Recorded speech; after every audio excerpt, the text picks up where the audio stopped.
Oke, ini lanjut lagi ke generasi kakak nih sebenarnya. Kakak kan yang awal-awal Pak Harto menjadi presiden dan lain-lain, terus kan ada kasus malari dan lain-lain sampai 98. Saya masih 98 itu masih SD, jadi nggak begitu mengetahui karena masih naik sepeda dan lain-lain. Tidak mengetahui secara pasti. Tapi saya tahu dan saya banyak membaca bahwa rentetannya itu bukan dari tahun 98, tapi dari tahun 70-an malari. Nah, saat itu kan juga saya juga tahu bahwa kakak ini sebagai tokoh di ITB lah saat itu waktu masih mahasiswa. Nah, sebenarnya kejadian saat itu seperti apa sih Kak di ITB? Karena kan di Google dan lain-lain tuh banyak tuh beberapa kali kalau ada hari malari misalnya informasi tentang malari, setelah itu pasti kasus di ITB gitu. Jadi nah itu adalah di sosial media dan lain-lain itu selalu setiap tahun tuh ada kronologisnya. Tapi kan kakak sebagai pelaku saat itu sebagai saksi sejarah yang ada di posisi saat itu sebenarnya kejadiannya seperti apa sih kak? Jadi gini, waktu Pak Harto ambil alih kekuasaan dari Bung Karno, dia tuh memasukkan dana dari Amerika gitu ya. Nah, waktu itu sempat dia ditanya oleh Amerika apakah betul anti komunis. Kalau anti komunis pasti didukung oleh orang sosialis gitu ya. Nah, akhirnya dia minta dukungan dari bekas PSI ya, PSI. Dia bicara sama Pak Daino yang dulu sama-sama digerakkan di Patuk ya, zaman perjuangan itu. Nah, waktu itu Pak Daino bicara dengan ayah saya sebagai Sekjen PSI, minta dukungan Pak Harto. Saya bilang mintakan Pak Harto untuk kembalikan demokrasi, terus rehabilitir PSI dan Masyumi gitu ya. Tapi jawabannya bahwa Pak Harto malah mau memperkecil jumlah partai di Indonesia yang saat itu ada 10. Buru-buru mau rehabilitir lagi PSI Masyumi, yang 10 mau dikurangi jadi 3 partai. Yang satu mewakili golongan Islam, yang satu mewakili golongan nasionalis, satu golongan karya. Nah, terjadi perdebatan dukung apa enggak nih. Saya bilang itu jangan didukung deh, itu cenderung fasis, nggak usah didukung. Tapi beberapa teman-temannya lainnya bilang ini kesempatan kita nih, gitu, untuk memperbaiki negara masuk ke pemerintahan. Nonsens. Tapi supaya untuk tidak terjadi perpecahan, akhirnya oke lah ngalah lah, gitu ya. Sehingga pada saat itu duta besar Indonesia untuk Amerika itu Sujatmoko ya, PSI. Gitu. Terus yang membantu di Dekon ya, Dewan Ekonomi Nasional tuh Profesor Sarbini. Terus yang bantu bangun Golkar tuh Rahman Toleng ya. Jadi orang-orang dari sosialis gitu. Nah, ternyata benar satu periode aja gitu ya. Itu udah ditebas-tebas semua tuh orang PSI. Nah, waktu terjadi malari semuanya dituduh ini dibalik malari nih orang-orang ini. Orang-orang sosialis ini ya. Mereka mau menolak dominasi Jepang di Indonesia kan, sehingga terjadi keributan dan sebetulnya tuh banyak rekayasa lah ya. Jadi yang korban mahasiswa waktu itu ya, gitu. Mahasiswa sama tokoh-tokoh yang sering berbicara tukar pikiran sama mahasiswa itu kan. Nah, ini ditahan-tahan semua orang-orang itu di penjara. Jadi 74 tuh hubungan udah mulai nggak mesra antara Pak Harto sama mahasiswa. Ya, gitu. Nah, terus ini ada orang-orang yang mau masuk tuh entry point-nya lewat anak-anaknya Pak Harto yang udah mulai besar. Ini lihat peluang bisnis, entry point-nya dari sini. Akhirnya kita waktu di ITB mendapat lembaran negara tuh banyak perusahaan-perusahaan segala macam yang dari keluarganya Pak Harto. Ini nggak beres nih gitu kan. Nah, akhirnya tanggal 16 Januari 78 itu mahasiswa ITB mengeluarkan pernyataan sikap, dibentangkan di spanduk besar gitu ya, tidak mempercayai dan tidak menghendaki Soeharto kembali sebagai presiden. Karena waktu itu setiap organisasi politik ya, kalau mengadakan kongres, muktamar, ya, itu selalu diarahkan untuk mengeluarkan pernyataan mendukung Soeharto sebagai Bapak Pembangunan Nasional. Gitu. Ya, akhirnya terus kalau itu kita keluarin yang ini deh gitu ya. Gitu. Waktu itu tokoh-tokohnya yang ya banyak gitu lah, ada Heri Ahmadi, Rizal Ramli, Yusman, banyak lah itu ya. Banyak. Jadi saya waktu itu memegang orientasi studi ITB. Itu lebih ke kaderisasi. Jadi mencari mahasiswa yang kemudian bisa menjadi aktivis gitu. Nah, itu di situ tugasnya. Nah, kemudian 78 pernyataan sikap akhirnya rektornya dicopot, Profesor Iskandar Ali Syahbana gitu ya. Nah, koran-koran majalah Tempo yang memberitakan itu tanggal 23 Januari dibredel. Termasuk Sinar Harapan dan lain-lain. Iya, semua. Semua yang memberitakan itu kan berita tuh. Karena berita-beritanya selama itu kan monoton. Ada musyawarah nasional ini, pernyataannya akhirnya mendukung Soeharto sebagai Bapak Pembangunan Nasional. Kongres organisasi ini mendukung. Gitu. Rapat umum anggota organisasi itu mendukung. Gitu. Nah, ini ada yang lain nih, gitu, tidak mempercaya dan tidak mendaki. Nah, kemudian tanggal 1 Februari 1978, kampus diserbu sama tentara. Waktu itu masih dari Siliwangi, Bandung, masih baik-baik gitu ya. Jadi waktu kita cegah dengan pagar betis, tampilkan mahasiswi, gitu, dia berhenti lah gitu ya. Gitu. Dan sehari selesai lepas gitu. Tapi tanggal 9 Februari 78 itu serangan kedua, itu yang datang pasukan dari Brawijaya yang baru kembali dari Timur Timur. Wah, itu lebih ganas lagi di situ kan. Wah, akhirnya terus mahasiswa bikin aksi mogok, mogok belajar, mogok kuliah segala macam gitu. Nah, tadinya mengharapkan pemerintah nih eman gitu, ada orang berhenti belajar gitu ya. Akhirnya mengendorkan gitu. Tapi ini ternyata nggak peduli gitu. Jadi tahu juga ya. Itu baru ITB keluarin buku putih namanya. Jadi pemikiran mahasiswa itu dengan berbagai macam data dan fakta gitu ya. Itu keluarin buku putih namanya. Itu disebarkan kemana-mana, itu jadi dilarang gitu ya. Nah, itu yang menyebarkan tuh sampai seluruh mahasiswa. Wah, ada yang nyebarin ke sana ke sini. Nah, saya waktu itu sama beberapa teman tuh ada ininya, daftarnya nih, tokoh-tokoh masyarakat yang perlu dikasih gitu kan. Jadi kita datangi, ngobrol gitu ya. Ada yang pejabat pemerintah, ada yang tokoh masyarakat. Tokoh masyarakat ada yang berani, gamblang gitu kayak Mohtar Lubis gitu ya. Yang dari pemerintahan ya sebetulnya sih kami bisa mengerti, tapi dengan kondisi seperti ini, jadi kayak excuse lah gitu ya, nggak itu. Ada perasaan bersalah bahasa juga politisi gitu lah ya, gitu. Bahasa jadi, politisi. Jadi kita sebar-sebarin gitu. Terus udah gitu banyak brosur-brosur kondisi mahasiswa gimana, ini gimana segala macam. Tapi nggak semakin kendor, semakin kenceng rupanya. Waktu itu istilah jangan kasih kendor tuh udah ada ternyata gitu ya. Jadi makin susah waktu itu. Sampai kakak sempat masuk koran ya. Ini kita tampilin nih korannya soalnya di podcast ini. Waktu itu kan kondisinya tuh waktu itu udah nggak enak ya di Dewan Mahasiswa waktu itu, karena kondisinya tuh udah jadi musuh pemerintah, jadi lawan ya. Tapi kita harus munculin nih bahwa mahasiswa ITB masih berdaya ya, dan masih mau ngatur dirinya sendiri. Waktu itu Menteri P&K saat itu Pak Daud Yusuf itu kan NKK-BKK ya, normalisasi kehidupan kampus, Badan Koordinasi Kegiatan Kampus itu ya, dengan konsep ISMS-nya, Ikatan Senat Mahasiswa Sejenis. Itu sempat juga dirapatkan di rapat kerja keluarga mahasiswa ITB. Dan konsep itu nggak cocok buat ITB yang hanya ada 3 fakultas yang ada gitu. Jadi kita menolak gitu ya. Jadi tetap diadakan Dewan Mahasiswa, dan semenjak tahun 78 itu ketua Dewan Mahasiswa itu dipilih dengan pemilihan umum. gitu.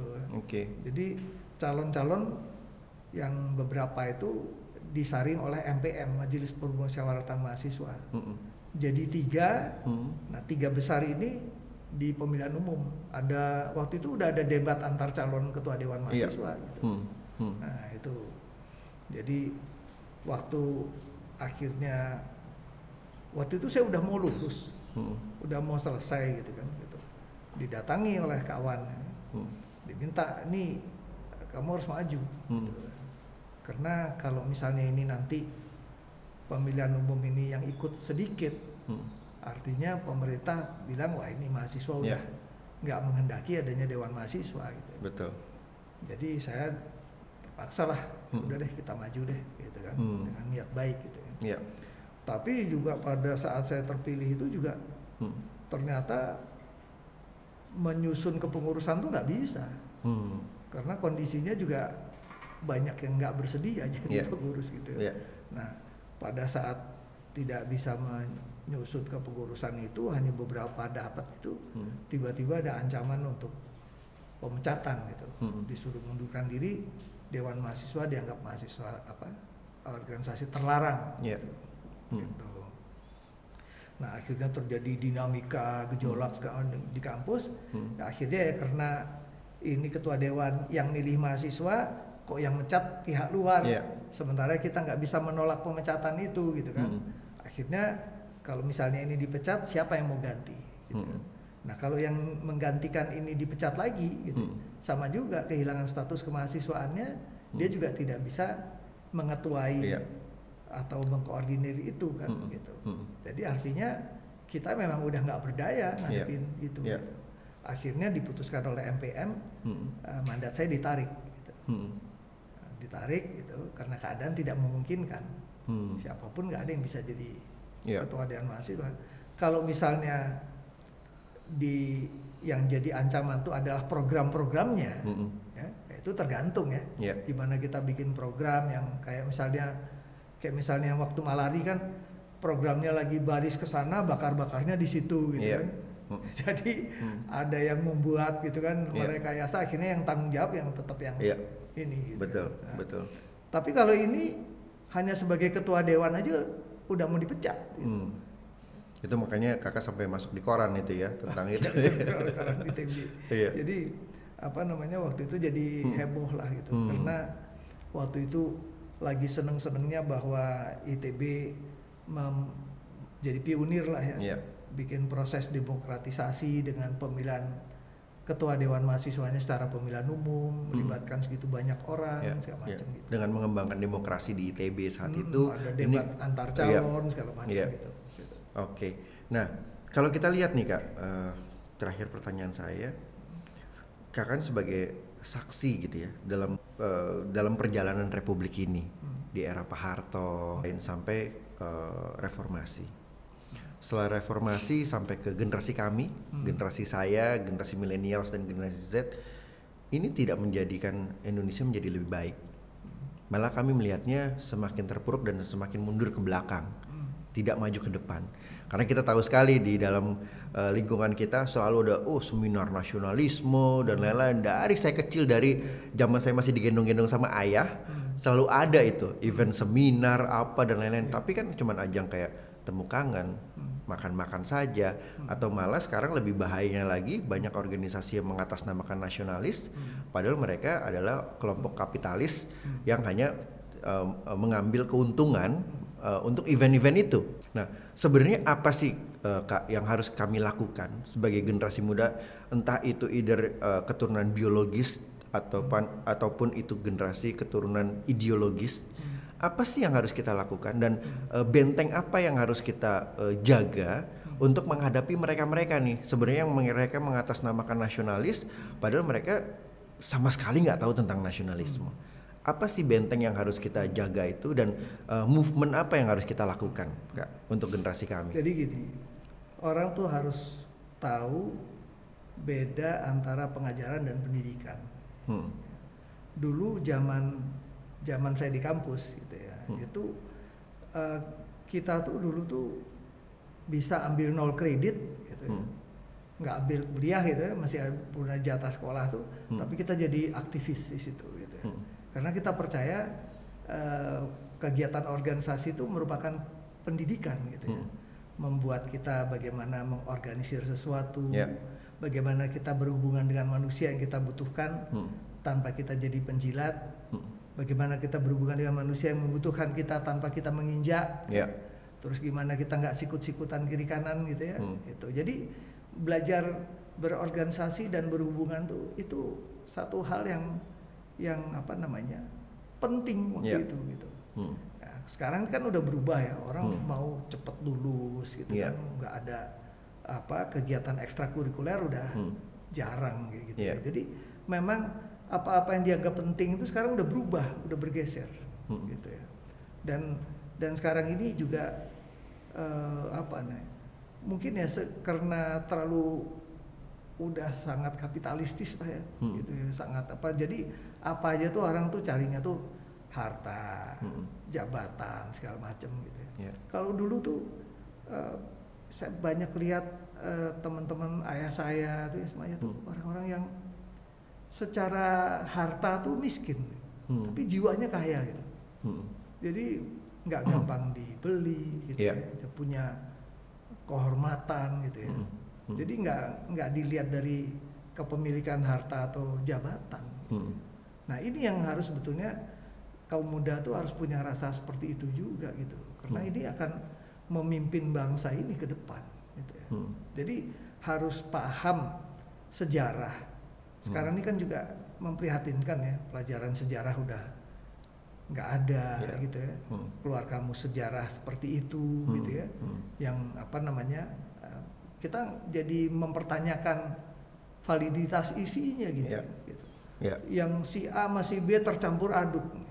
Ini biografinya si A apa si B gitu ya. Terus nanti yang tokoh yang ini yang ditampilkan jasa-jasa apa perjuangannya tuh hanya sebagian kecil gitu. Gitu.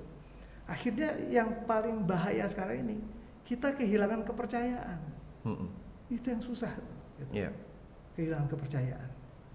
Nah, kalau kita udah kehilangan kepercayaan, gimana negara ini mau solid, kompak, maju ke depan? Gitu. Maka tuh kita harus punya tata nilai gitu ya. Integritas dan kredibilitas itu harus dijaga. Gitu ya. Jangan sekarang ini hal-hal yang biasa jadi luar biasa. Orang jujur jadi luar biasa gitu. Padahal emang harusnya jujur. Iya kan? Itu. Jangan sampai orang yang jujur, wah ini kayak pahlawan kesiangan. Dilihatnya kayak itu. Nah, ini yang harus kita punya tata nilai. Dulu tahun 1977 ya, Mohtar Lubis ya, itu jurnalis kawakan kita ya, pemberani dan sangat tajam gitu ya tulisan-tulisannya itu ada memberikan kuliah gitu ya di Taman Ismail Marzuki ya, tentang sifat-sifat manusia Indonesia. 5 dari 6 sifat manusia Indonesia itu buruk semua yang ditampilkan. Munafik, enggan memikul tanggung jawab, ya, terus feodal, ya, terus apa lagi ada 6 lah gitu. Satu-satunya yang bagus yang artistik. Dan hal itu masih kita hadapi sekarang. Feodalisme itu, feodal. Ya. Bahkan feodalisme itu bisa sampai kemana-mana sekarang. Sekarang ini udah banyak terjadi simbol status yang dikejar. Orang cari gelar, gelar sarjana, gelar S3, gelar keraton, gelar semuanya dicari gelar sekarang ini. Gitu. Profesor, gitu. Profesor, doktor. Kalau orang benar kan ya punya rasa inilah ya. Pantas nggak sih? Gitu. Saya kayak gitu tuh pantas nggak sih? Gitu kan? Ada malu gitu loh, ya kan? Ada rasa malu. Kayaknya nggak pantas deh. Termasuk gelar pemberian ya, seperti honoris causa. Iya. Honoris causa tuh boleh aja gitu, asal tepat gitu. Ya. Jangan hanya itu dimanfaatkan oleh orang yang punya otoritas gitu ya, karena menghendaki sesuatu, akhirnya orang yang nggak tepat pun diberi karena dia punya harapan sama orang tersebut gitu ya. Jadi ini yang bikin rusak tuh kita nggak punya standar tata nilai lagi sekarang. Iya. Gitu. Iya. Orang bukannya sekolah tuh cari ilmu ya, tapi cari gelar. Karena gelar ini akan menyangkut jabatannya, levelnya, tingkatannya, gitu. Status sosial dan lain-lain gitu ya. Nah, padahal kalau mau tuh dari dia pengajaran ya, di mana terjadi proses transfer ilmu pengetahuan, terus pendidikan, ya, penumbuhan sikap mental, apa yang harus dilakukannya terhadap apa yang dia kuasai, pelajaran yang ilmu yang dimilikinya. Yuk jadi jago silat untuk apa? Untuk ngerampok atau untuk membela yang benar, untuk apa gitu. Jadi silatnya jagonya jago gitu, tapi untuk apa gitu. Bermanfaat buat masyarakat atau malah jadi ancaman terhadap masyarakat. Ini pendidikan di situ. Gitu. Kemudian orang yang mengalami itu, ya, itu udah terjadi pencerahan. Nah, pencerahan itu, enlightenment itu harus ada kematangan jiwa di situ. Sekarang ini kan banyak yang orang bisa dapat sesuatu tuh dengan mudah. Akhirnya dia nggak menghargai itu lagi gitu, dengan mudah. Akhirnya terjebak sama kegiatan-kegiatan yang justru menjadi masalah pada dirinya. Nah, kalau orang maju secara ilmu pengetahuan, pengalaman, ya, terus sejalan dengan pertambahan kematangan jiwanya, gitu ya. Jadi ini ditopang oleh kematangan jiwanya. Ilmu pengetahuan yang dimilikinya menjadi dia punya jabatan, yang punya ini akhirnya didukung, ditopang oleh kematangan jiwa, sehingga dia akan amanah dalam ini.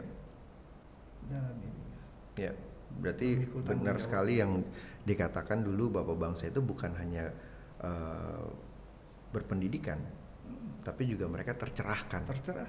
Iya. Dan sekarang kita lihat deh, sekarang ini kita sibuk sama apa? Gadget semua gitu. Bacaan kita apa sekarang nih? Ya kan? Sekarang makin banyak yang dapat gangguan dengan gadget itu. Orang udahlah penumbuhan semangat, gairah baca, pengetahuannya kurang gitu. Gitu. Saya kadang-kadang juga berpikiran, wah saya mau puasa HP ya gitu. Karena saya jadinya terganggu bacaan buku saya gitu.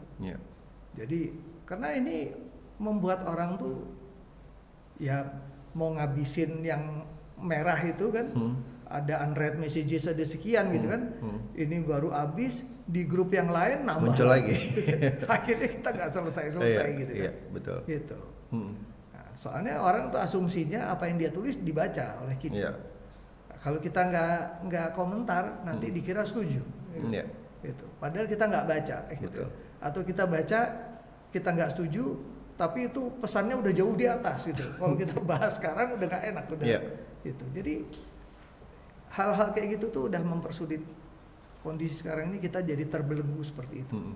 Jadi harus ada pun keberanian kita untuk menyikapi itu semuanya gitu. Kalau orang punya semangat untuk belajar, ya. Karena ya yang semangat belajar ini banyak bagusnya juga ya gitu. Tapi kan banyak gangguan. Nah, kita dengan beberapa sifat-sifat buruk seperti itu, sementara sekarang ini akses merusak kita itu infiltrasi atau ininya apa namanya itu ada banyak sekarang nih dengan internet, dengan gadget dan segala macam. Makanya peperangan juga disebutnya tidak secara fisik ya. Iya, gitu. Itu jadi membuat orang juga makin jauh. Gitu.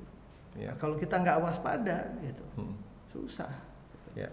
Kalau saya lihat satu, jaga persatuan dan kesatuan bangsa itu yang penting, gitu ya. Tapi juga baik yang mengkritik maupun yang dikritik harus sama punya niat seperti itu, gitu.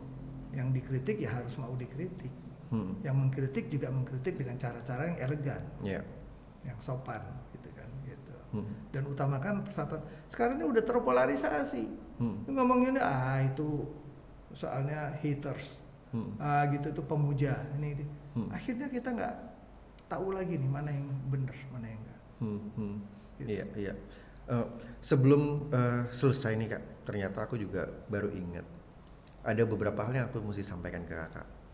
Salah satunya tentang waktu itu kan sempat PSI salah satu partai yang akhirnya dibubarkan saat itu oleh pemerintah. Dan Sultan Syahrir ditahan bersama dengan juga tokoh-tokoh Masyumi. Saat itu juga Masyumi juga dibubarkan. Nah itu kronologisnya sebenarnya seperti apa sih kak? Karena ini kan juga banyak yang simpang siur juga di generasi kami dulu, Partai Sosialis Indonesia apa salahnya dan lain-lain sampai dibubarkan waktu itu oleh Bung Karno termasuk dengan Masyumi.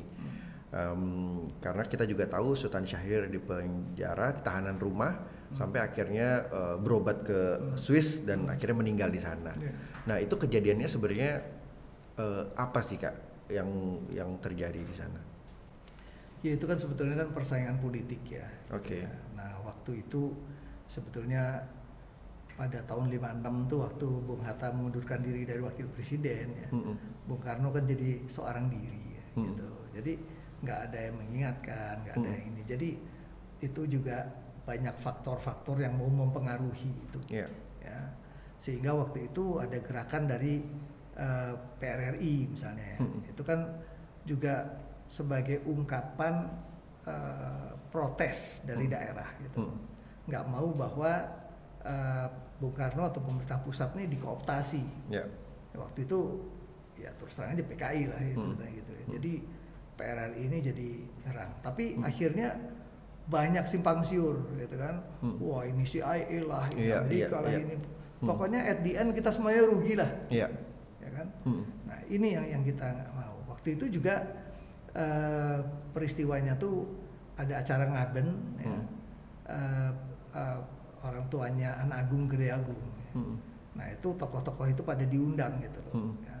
Nah terus itu difitnah gitu, dibilang bahwa mereka membangun kekuatan mau menggulingkan Bung Karno. Akhirnya ditangkap semua gitu.